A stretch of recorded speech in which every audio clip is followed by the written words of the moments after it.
Meet Bluto's brother, the newest animal at Delta House, January 18th. Word Balloon is brought to you by the League of Word Balloon Listeners.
Hey, I'll come here. Oh, you're leaving? Take care. Yeah. All right, see you later. 10 minutes. I understand. My road producer, Chuck Kevin, ladies and gentlemen. Did a hell of a job this weekend. I want to thank him for everything. Very nice. All right. You don't need me anymore. No, you're good. Okay, cool. How many word balloons did you do this weekend? This is my 6th panel.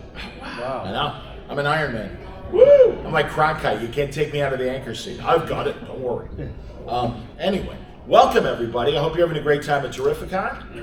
My name's John Suttress. I host a podcast called Word Balloon, wordballoon.com. One of my favorite guys, truly. We have so many conversations on and off the air. So I'm so happy to welcome Dan Slott. Ryan Michael Bendis. Almost neck and neck. It is. It's true. Dan, first of all, I'm excited that you're working on both sides of the street. I have a foot in each pool. It is wet. It's fun.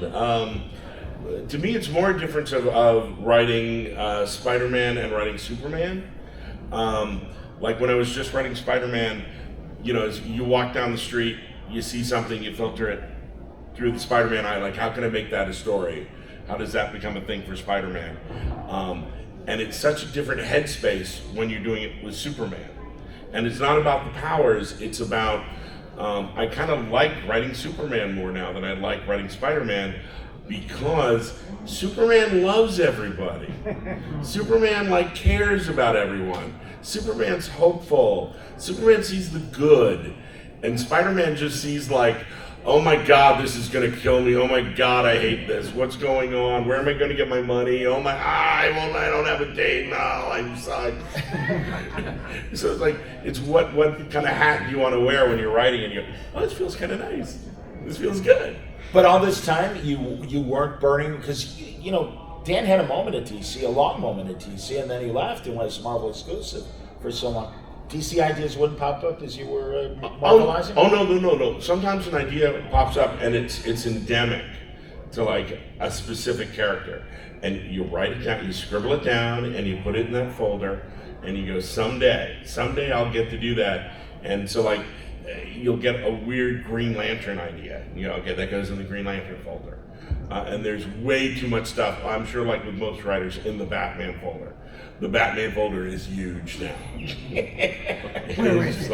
It's Brevoort would always say, you come to the story with whatever property you're writing, you come with this bucket of ideas. And when the bucket runs dry, it's time to go to the next thing. Different bucket. Right before it. Yeah, go do the next thing. So people are well, why would you do Spider-Man for 10 and a half years? Why? No, it will never end. He's my favorite character. So it's you'll always get those Spider-Man ideas. That's why it was great to see you come back with Spectacular, and I know how excited you were to come back with it. How's it going so far? It is going as well as I can report. There's things I can't talk about, which you'll find about shortly. And I bugged Nick way too much, the editor. Can I say this at the show? Can I say this at the show? Can I say this at the panel? And he was like, no. You're gonna find out in a week to 2 weeks. It feels D23. Sure. All right, let's say that, absolutely. Wacker coming back as editor-in-chief, I pulled up an old interview that I had done with him, and we were talking about Spider-Verse, so I mean, certainly, you got a good relationship with Steve. Oh, yes. I worked with Steve when he was at DC. And before that, I went to his, Steve, the guy who will be the editor-in-chief of Marvel Comics, he had this amazing show. It was Kabam, or Kablam. Something like that. It was, where he had an improv group, and you would go to this show down in the village, and it would regularly have guest stars in the cast from the comic book community. And what it was is Steve would pretend to be a Stan Lee-like figure who was editor-in-chief of Kabam Comics. And they would tell you the story of Kabam Comics from back in the Golden Age through the Silver and Bronze Age. And when people would throw out suggestions, it would be for a different kind of hero or a different kind of thing. And the whole cast had all this stuff along the walls where they could quickly make themselves a superhero costume. And they would do highlights of the best comics. And then for the whole second half of the show, using the best bits that people voted for, they would put on the adventure of an entire, from page 1 to page 22 of the greatest Kabam comic of all time. And I loved the show so much, I went multiple times. And it was Steve, he built the show. And that got him to meet people from the comic industry. And then he started working at DC, and at DC he hired me for some stuff. And then when you guys remember 52? The weekly comic? The weekly comic? Steve was the guy that made that happen, so that a comic was coming out every single week of this one story for 52 weeks. And at Marvel, Amazing Spider-Man always sells this much. And then Web of Spider-Man sells this much, and Spectacular sells that much. So someone said, why don't we just call all three Amazing? And they'll say, genius. So that was this plan. We're gonna destroy all the other Spider-Man comics, just call them all Amazing Spider-Man, and put the thing out 3 times a month. And they went, the guy who did 52 could do this, and they stole him from DC. And Wacker was in charge of the Spider unit, and he hired me to be one of the first 4 writers in a 4-man writing team. And then it's a bit of a grind. You're putting out 3 issues of Spider-Man a month, and the other 3 writers kind of got burnt off. They're like, I had fun, goodbye, see ya. Bob Gale, Zeb Wells, Mark Guggenheim went off to do Action Comics. Bob Gale was Mr. Back to the Future. He could do whatever he wanted. He was doing it for fun. Was Joe Kelly? Well, what happened after those 3 guys went, okay, we're done, I was like, I'm not leaving. I'm on Spider-Man. I am never leaving this book. They brought on 3 fresh horses, and that was Joe Kelly, Mark Waid. I'm trying to think of the third. Fred Van Lente? Or was it Zeb Wells returning? Or was it Fred? I don't think it was Fred. It was. Now I feel bad. Yeah, I'm saying that. Zeb both times? It was Zeb again? Yeah. I'm reading it now. Because I knew Wade was in there, but again, I know Wade and Kelly. Yeah, Joe was in there. Yeah. Right. So, and then it got to the point where, even Steve was like, I think we've done this enough. It's hard to put out the book 3 times a week. And we did it for, years. Yeah, you did. And I knew that we were going to, it was Zeb, because we were going to go down to 2 books, and there'd be Amazing would come out twice a month. And then someone would get the other book, which was going to be called Avenging Spider-Man. And that would be the satellite book. And I asked Steve out to lunch, and I made him a pitch to be the writer on Avenging, because I thought Joe Kelly was hitting the ball so well, and I had been on the book so long, that I thought that was the smart take. So at the end of the lunch, I pitched him, here's what I would do with Avenging, and I would like to stay on. And Steve went, no, I don't want to use you for Avenging Spider-Man. And I was like, oh, and he's like, I want to keep you on Amazing. I was like, what? And yeah, so but he told me there was a provision for me to stay on Amazing. I was doing Mighty Avengers with Koi Pham, and I was doing that every month along with my Spider-Man work. And he said, here's the deal, you can come and do Amazing twice a month, but you have to give up Mighty Avengers. And he's like, I don't care that I'm screwing Tom Brevoort, screw him. He'll find somebody else, it'll be fine. So I told him, I don't know.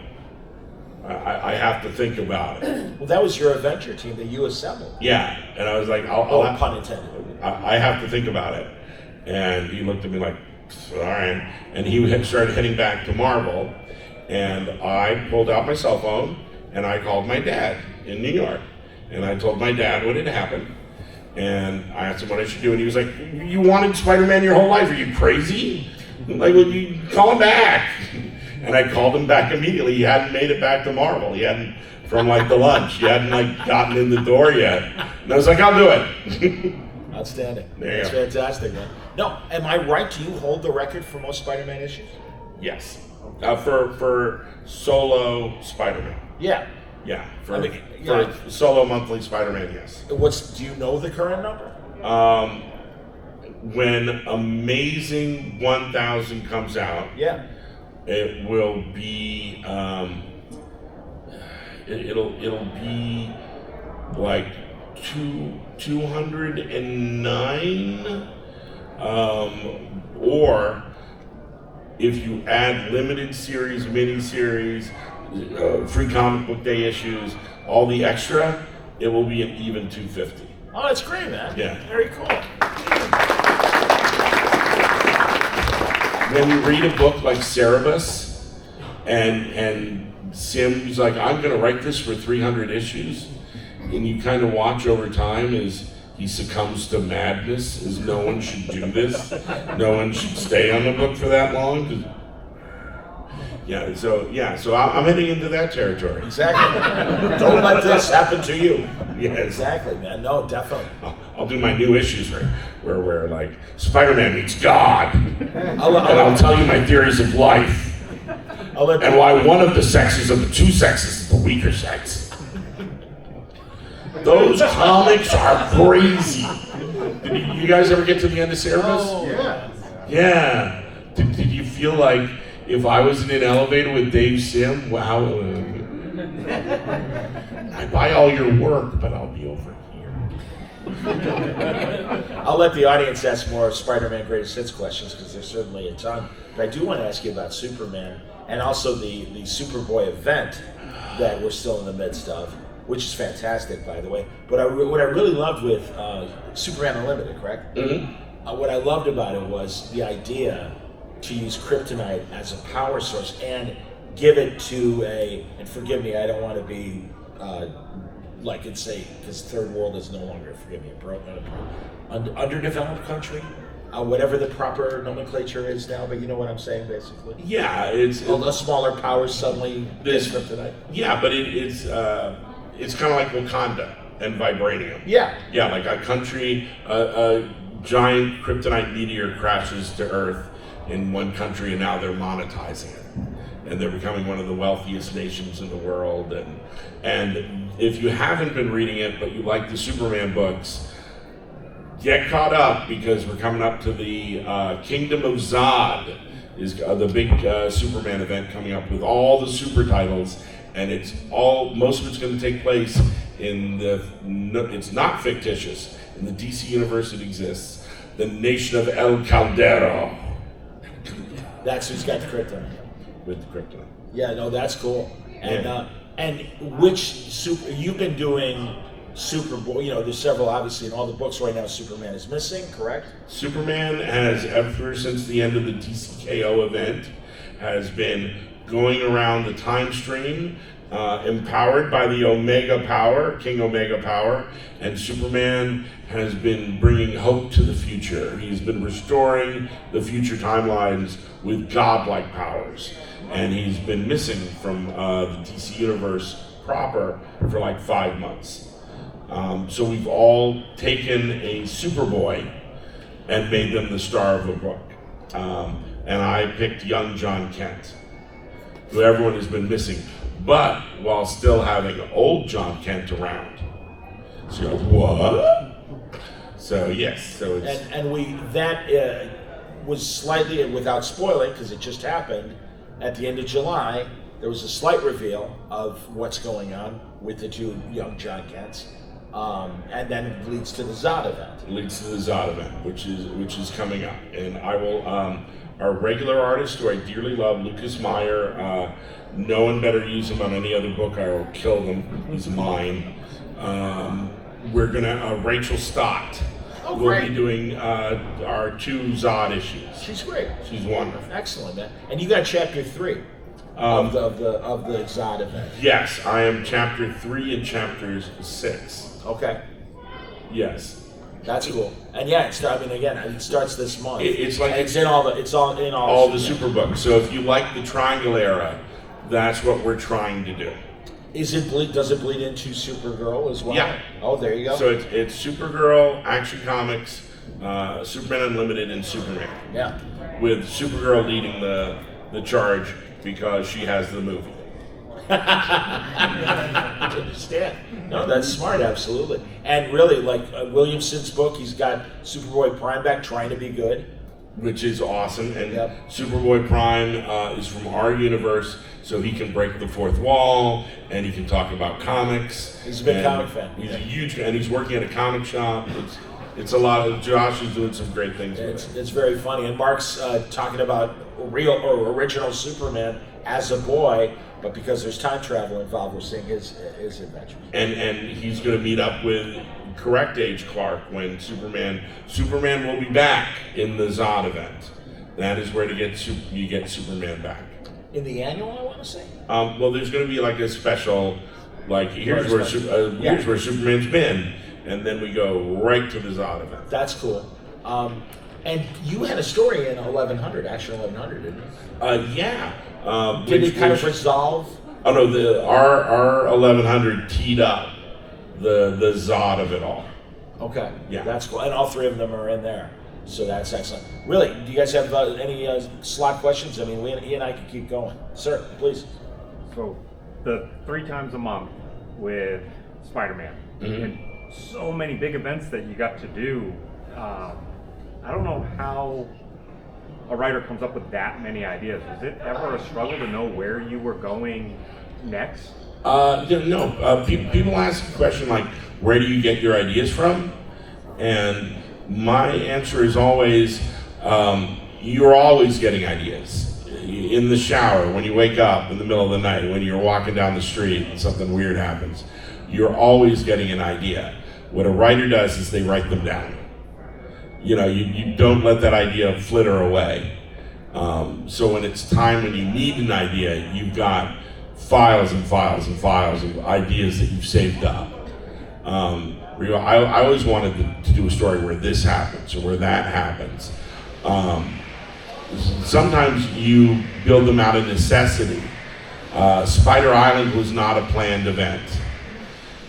Spider Island was, we had a meeting where, like a spider meeting at a diner, talking over what we were going to do, and that Marvel Publications, Marvel Entertainment, they needed a Spider-Man event at a specific point in the year, because they were going to have an X-Men event here, and they were going to have a cosmic event there, and this is where we need the Spider event. And editor Steve Wacker said to me over lunch, like, okay, what have you got for us? Like, what are we doing that's going to be our Spider event? And at that time, I told him, well, we're building to the ends of the earth story, where Doc Ock and the Sinister Six are going to try to take over the world. And that was like the thing that we had that was most like an event.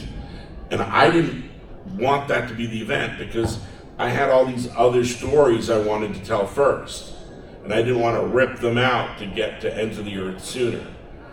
And Steve didn't like Ends of the Earth because he went, it's a supervillain trying to take over the world.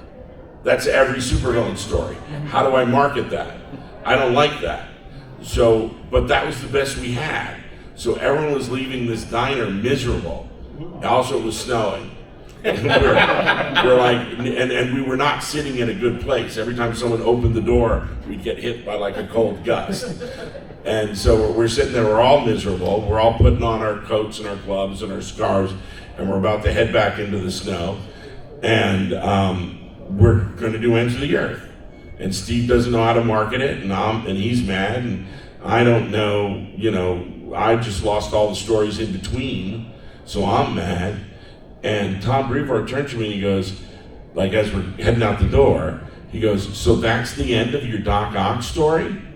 Doc Ock tries to take over the world and he fails, he's caught, he's stuck in an iron lung in prison and he's gonna die in a few weeks? That's how you end the story of Otto Octavius.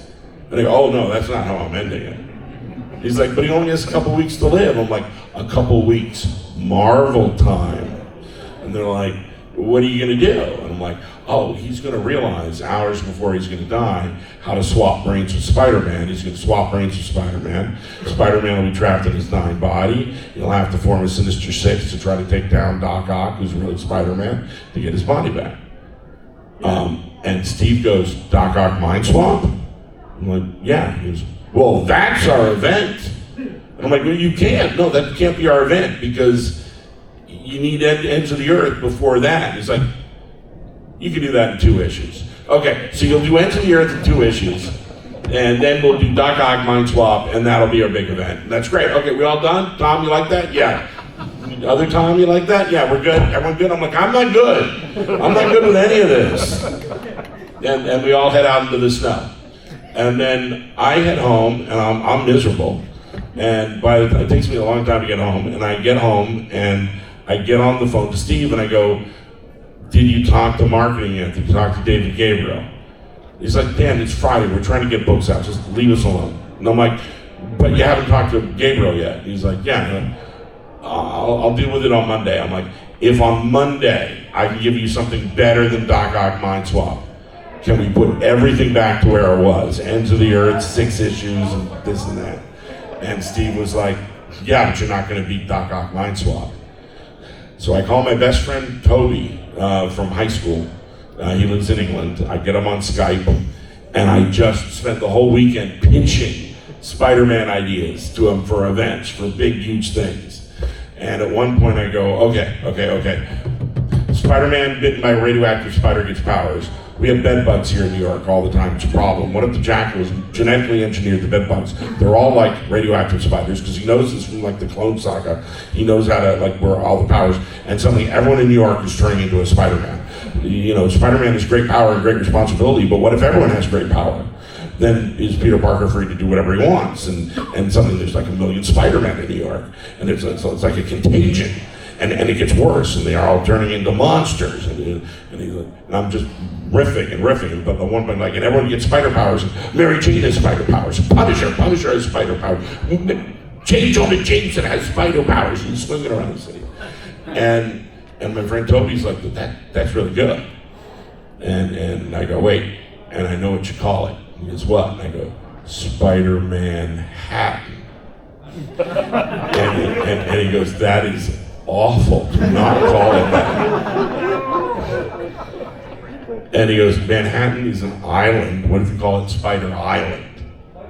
That's not bad. So I call Steve on Monday and I give him the best pitch I got for Spider Island. And he goes, that's pretty good. Okay, let's do that. And then everything got to stay where it was. So some ideas come out of necessity. Come out of like, oh my God, I have to save my other stories. So there you go. I'm glad you did Superior eventually. That, Doc Ock was my favorite villain. That was such a cool twist. So many emotional beats, giving him a love interest, sending him back to school. Loved that story. oh, thank you very much. Glad they let you go as long as they did with it. Oh no, it went exactly as long as we wanted. They wanted to be much shorter. I bet they did. They wanted to be much shorter. No one who had Spider-Man in their book, like as a recurring character, like Future Foundation or Avengers, none of them wanted this. They wanted to tell their stories. They didn't want to waste 3 panels of every issue going, oh, by the way, reader, that's Doc Ock in Spider-Man's body. We don't know it yet, and that's why he's acting weird and taking focus away from for when we should be talking about the Skrulls or ninjas. So both Brian and Jonathan and other writers were trying to talk me out of Superior. And at one point they realized they weren't going to at one of the meetings, and so they started trying to talk me into having Superior be a 6-issue arc. So that, because when something's a 6-issue arc and it's tied to your book, you can set your story before it and then after it and ignore it. And you can just tell the story you want to tell. We all do this. I do it. So at one point when we were talking, I'm like, why are they so against this story? And then Jonathan, who's super clever, at one point someone mentioned, can you keep it up with the bi-weekly schedule? And then at one point Jonathan went, I think Dan's got enough ideas here for like at least 12 issues.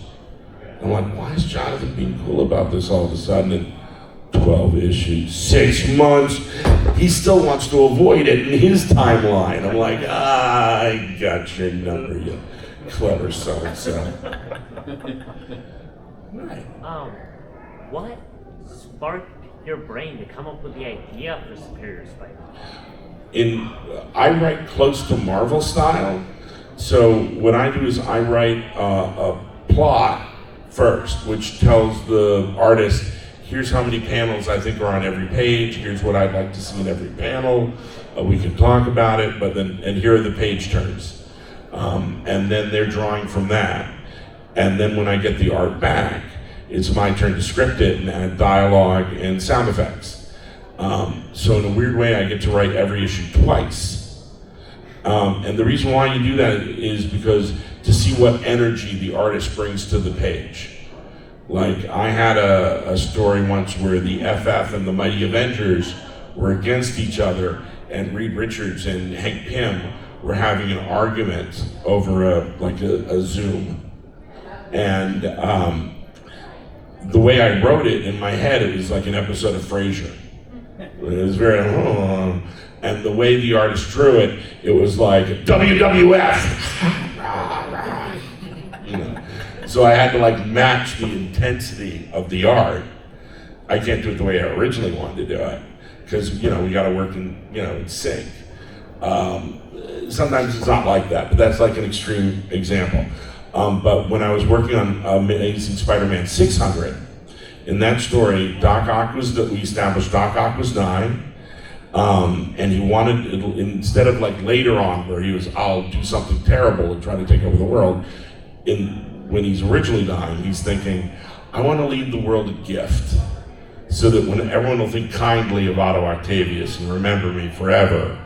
So he comes up with a way, the same way his mind can interact with his mechanical limbs, he puts on this helmet, and he puts his mind into every machine in New York. And in his mind, he will have now created the perfect city. All the trains will run on time, everything will work together in unison, because it's all powered by the great mind of Otto Octavius. But we know Otto Octavius, on his subconscious level, he will forever hate Spider-Man. So now every machine in New York and all of New York is trying to kill Spider-Man. And the way Spider-Man saves the day is he goes to Doc Ock's lair, he puts on the mental helmet, he gets his mind into all the machines, and he calms everything down. And when it was time that's how I plotted it, and when I was scripting it, I was looking at it with fresh eyes. And I was like, Spider-Man, you're an idiot. Look at this. Doc Ock's dying, he's a mad scientist, and he can put his mind into machines and machines into minds, and you're putting your mind into his mind helmet? You just gave him a map of your brainwaves. When he's dying, he's going to switch brains with you, and that's good. And then you type that up. So that's where the idea came from. It was scripting 600 gave me the idea for 700. Interesting. I have a two-part question. Go for it. First of all, I was rereading Craven's last time, and he kept on referring to himself as Superior. Did you get any inspiration from that for Superior Spider-Man? The whole Craven's Last Hunt, I will be Spider-Man. Yes, I will be. Superior. No. Okay. I got the idea from 600, doing it that way. Okay. But I've seen people go, this feels similar. Yeah, because it's the hero trying to be the villain trying to be the hero. Yeah. Yeah. the other question, what's your favorite Spider-Man story? Not just what you wrote, but also what other people have written. Amazing Spider-Man 90. The Death of Captain Stacy is my favorite Spider-Man story. It was the first Spider-Man story I read. I read it, the Marvel Tales version. I can't remember the numbering. But when I was a kid, I was reading Spider-Man on 3 time frames at the same time. I was reading the Ditko era in the pocketbooks. I was reading the San Senior era in Marvel Tales. And I was reading like Ross Andrew and Gil Kane in my present day. Our present day. And so I was reading 3 time frames. And in Ditko world, Captain Stacy, we hadn't met him yet. And in our time, he was nowhere to be seen. Where did Captain Stacy go? And it totally blindsided me. I'm reading the Marvel Tales and Captain Stacy dies and Spider-Man's holding him in his arms and he takes him somewhere and he calls him Peter. He knew the whole time. Yeah. Always been helping him and he asks him to look after Gwen and you're like, ah. Yeah, totally. First comic that made me cry. Did Conway write that? Because I know he wrote Death of Gwen Stacy. I can't remember if he wrote No, that was still Stan. Okay. Yeah, that makes sense. Yeah. All right. Because that's when Death of Gwen Stacy, I read in Marvel Tales. So we're contemporary. Yeah. Thank you. So for Superman Unlimited, you like brought back like the young John Kent. Did you do that because people like wanted it, or like because you wanted to do like a story about it? Yeah, could you choose your Superman? Okay, here's the true story. I don't know if I'll get in trouble for this. I wanted to do it for real. I wanted to do the setup of young John Kent and old John Kent together as a team. You're your own kid sidekick. I wanted that really bad. Before there was even a Superboy event, I wanted to do this. And I brought it up in Superman Zooms. And Paul Kaminsky, the editor, didn't want to go near it with a 10-foot pole because of everyone's strong feelings about both John Kents. And both Mark Waid and Josh didn't want me to go near it because in their mind, eventually young John would have to go back to the volcano for the timeline to work. And my take is why? Why? Why can't I Thomas Riker him? Why can't I do like 12 million things that you could do in a comic book universe? I replaced him with a robot and left the robot in the volcano. Like, who cares? Time travel. I can do whatever I want with time travel. Boom. I have 5 John Kents. You know, why are you guys getting hung up on this? No, he has to go into the volcano. So yeah, I really wanted to do it badly. And when it was time for the Superboys event and we were all picking Superboys, I'm like, oh, come on, I got to do this. And it was Paul that went, okay, here's an idea. What if he's from Earth 3? And I was like, okay, I'm going to go over here and I'm going to play with this for a while, but I think this can work. So Paul came up with that twist. And I was like, yeah. And the more I played with it, the more I liked it. And we will, one of the things we want to do in the future is done, like when we need a break for Lucas, done in one issue where we will check in on Earth 3 and see what's going on with John Kent. Yeah. Wow, spoiler man. Yeah, no, but I'm not telling you what we're going to do. All right, there you go. No, I meant in terms of revealing that it was Earth 3, John. But it's cool. Oh, well, people have read it. I'm teasing you. People have read it. It's totally cool. I'm sorry, Miss Blue. I have. It's okay. You can talk. Yeah. I guess it's not your turn. I have 2 questions, and then I need you to confirm one thing. Okay. My friends don't believe me about that. All right. First question: since you've been writing Spider-Man for so many years, who do you think is his best love interest? Gwen, MJ, Felicia, the girl, his next door neighbor in that one Spider-Man movie? Oh, the chocolate cake girl? Yeah, that is the greatest moment in motion picture history. That is everything you need to know about Spider-Man. He doesn't know what to do. He's at the end of his tether. He's tried to do everything right. God, what do I do? There's a knock on the door, and a girl gives you chocolate cake. God bless you, Spider-Man. Yeah, that's the flip side of biting down on the hot dog really hard.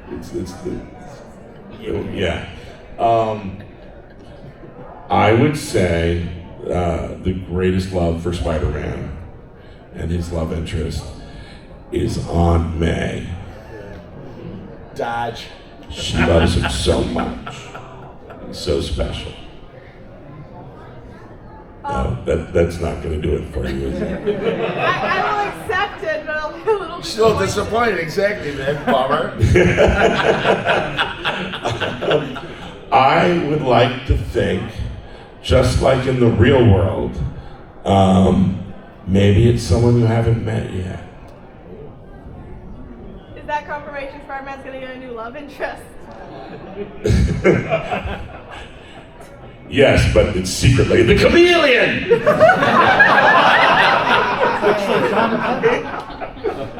My second question was, whose idea was it for Lex Luthor and Superman to have Connor Kent?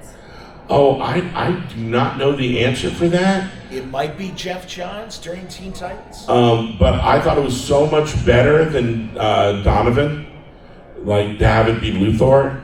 And it makes Connor so much cooler to be half Superman, half Luthor.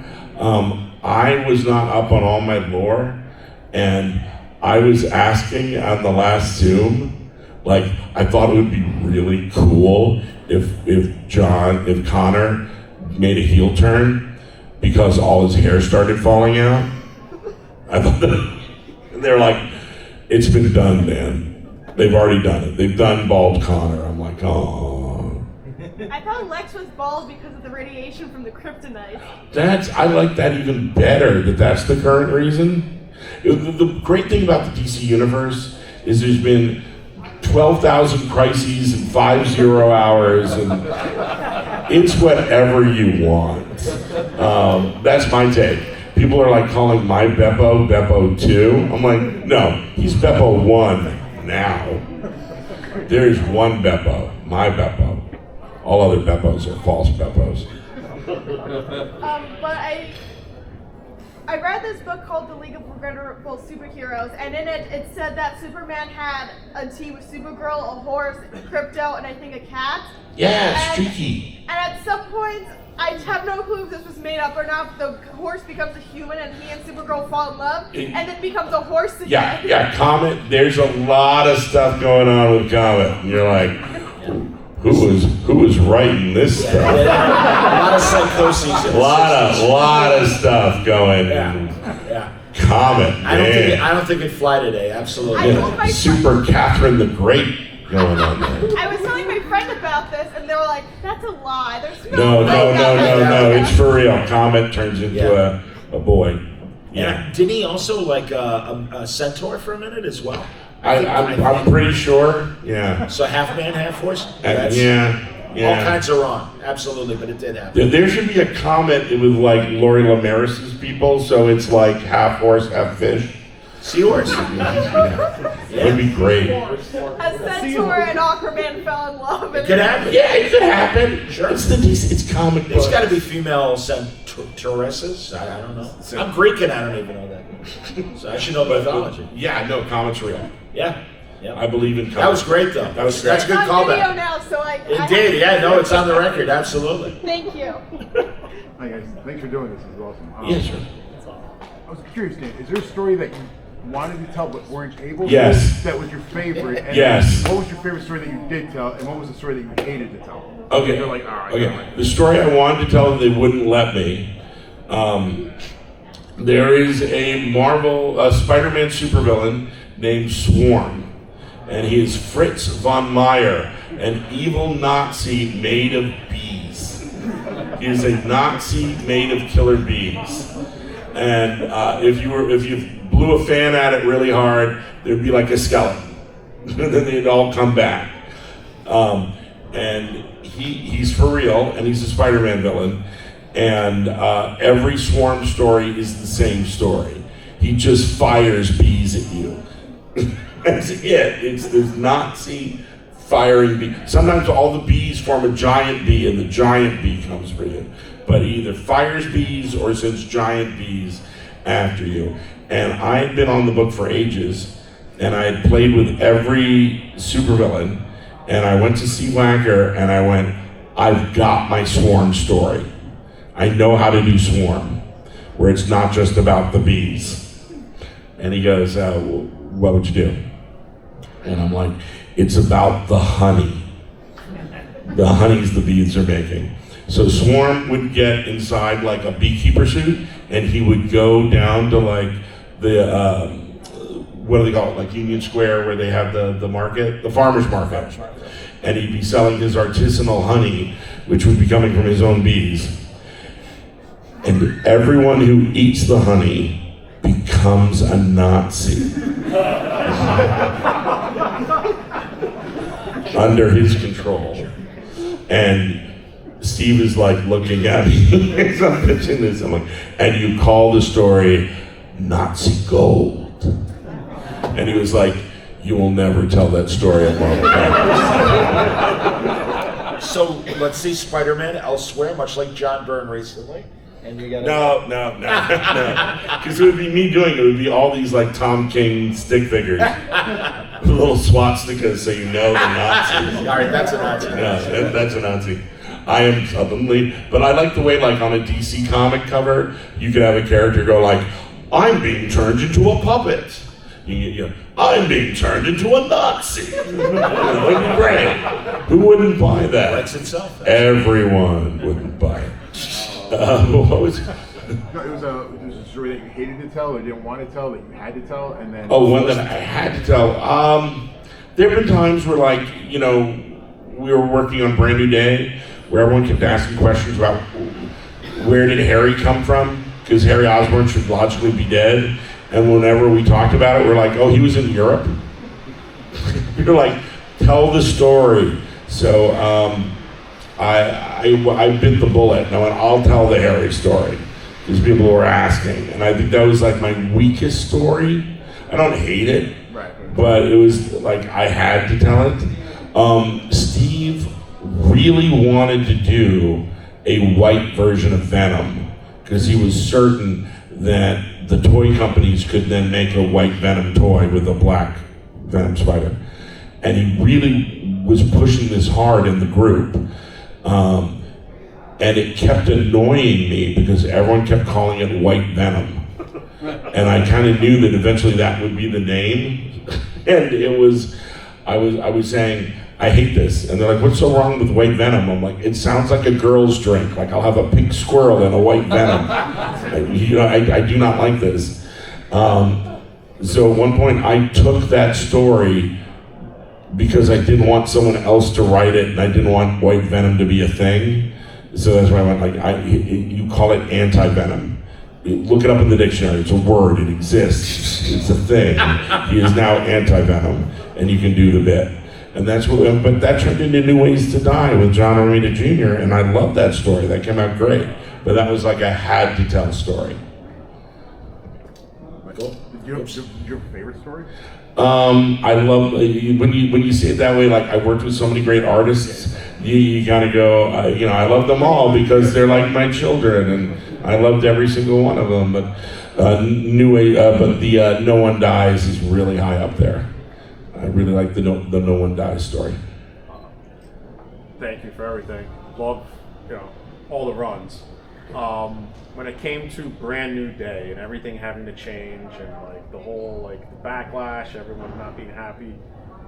I know we need to see Peter be more grounded and everyone needs to relate, but eventually, do you see him do you ever see them telling Aunt May and having him maybe receive some of his old memories back? Kind of like what they did with the movie now. And would it be in another stage of his development to just be like, hey, I can live without Aunt May, and maybe Aunt May sacrificing herself to bring everything back? Because I know she's such an important character. Like, Uncle Ben's never coming back, and it now feels like Aunt May can never die.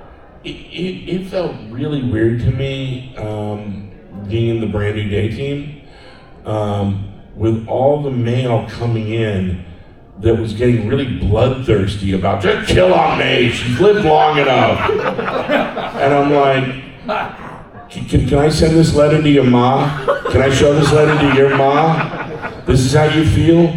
You ungrateful bastard. So yeah, no, it's... We could have had some of that toxic honey that you were talking about. Exactly. No, but we actually, when I was doing the later on I got into the stories, I had Mr. Negative like alter Aunt May, and our nickname for her was Auntie May. And she was evil Aunt May doing all this stuff and acting in a way to Peter where it'd be like, get a job already, like, you know, saying everything we wanted to say to Peter. But devil's advocate, honestly, because I understood, I mean, I didn't care because I'm interested in the story and what are you guys going to do with it when you're splitting up MJ and Peter. But I can also see that argument of, all right, he's sacrificing his wife for Mom. And I understand, but it's like Peter's kind of a mama's boy at this point, isn't he? Say that like it's a bad thing. No, but I mean, I understand the character. You know what I'm saying? The only thing that gets fans more bloodthirsty, it seems, is like when Peter starts dating someone else. Oh yeah. And everyone's like, we hate Shay. We hate Fishburne, Carly. We hate her so much. Which. You know, part of me was like, if I was writing the main book, and I would never write the main book again. I would never. Why not? Twice a month, it would kill me. Well, that's true. I would never write the main book. Right. But if I was writing the main, I would have Peter date someone and have her turn into a villain, and people, it would be perfect because everyone would already be hating this person so much. How about the Paul hate? I was going to say, that's like, so Paul. Yeah, I mean, you know, right. I mean, everybody hates Paul. Exactly. Isn't Paul dead? Yeah. Oh, did they finally kill him? They finally killed him. So you guys now are just beating literally a dead horse. when we're doing Paul jokes. Better than what he also like Harry's girlfriend that you did. What? Harry's girlfriend that ended up becoming like the Goblin. Menace? Yeah. So, but I just see it more like, I look at it as, you know, as I've gotten older and grown, you know, and I try to see where like... Okay, no, but see, that's the problem. That's where you have to bring it, Yeah, exactly. So that's the problem where I know that's the Right. struggle. Where I could see Aunt May, if she ever knew the sacrifice he made, as a parent, she would be like, I would rather die than you lose that. I understand, but, and this is the thing. You know, people say like Miles can be the new Spider-Man. Spider-Man doesn't grow old with you.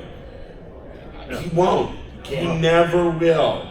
Spider-Man will never grow old with you.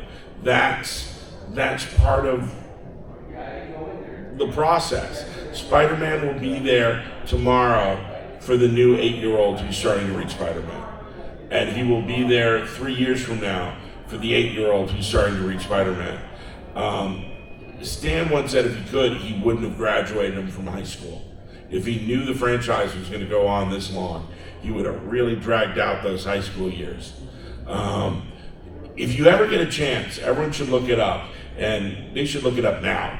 They should go out and buy it now, and because Carl Kiesel is here, and get Carl Kiesel to autograph it. There's a Fantastic Four annual. I want to say 17. I'm probably wrong.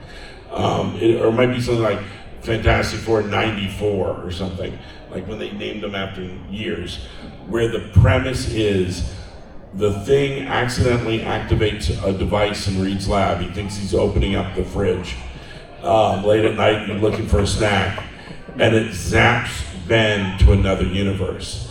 And it's the universe where Marvel, everyone aged up 1 year for every year when the franchise started. And what's that Marvel universe like now? And it's a beautiful story. And that annual was kind of like the guiding inspiration to Chip Zdarsky's life story.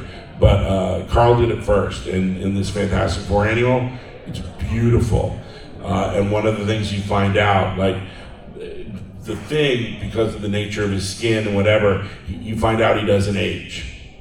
And one of the things you find out in the story is that he has a poker game, like he usually has.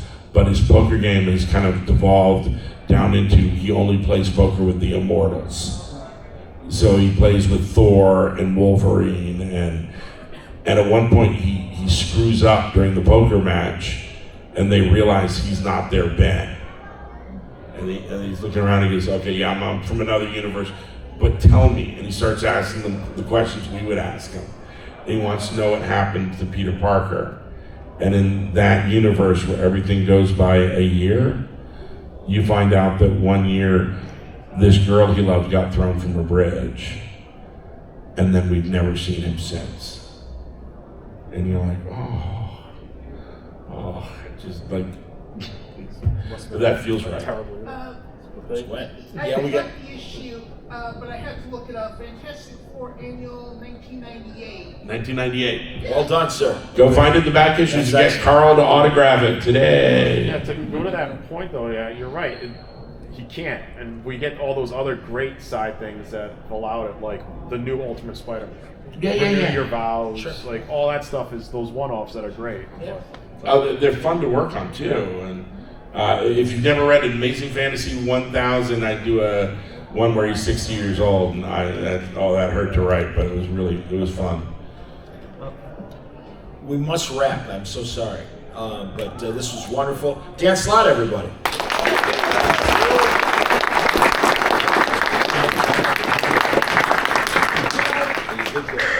Houston, make sure you subscribe to the Word Balloon podcast, become a League of Word Balloon listener at patreon.com/wordballoon. I just want to tell you a copy.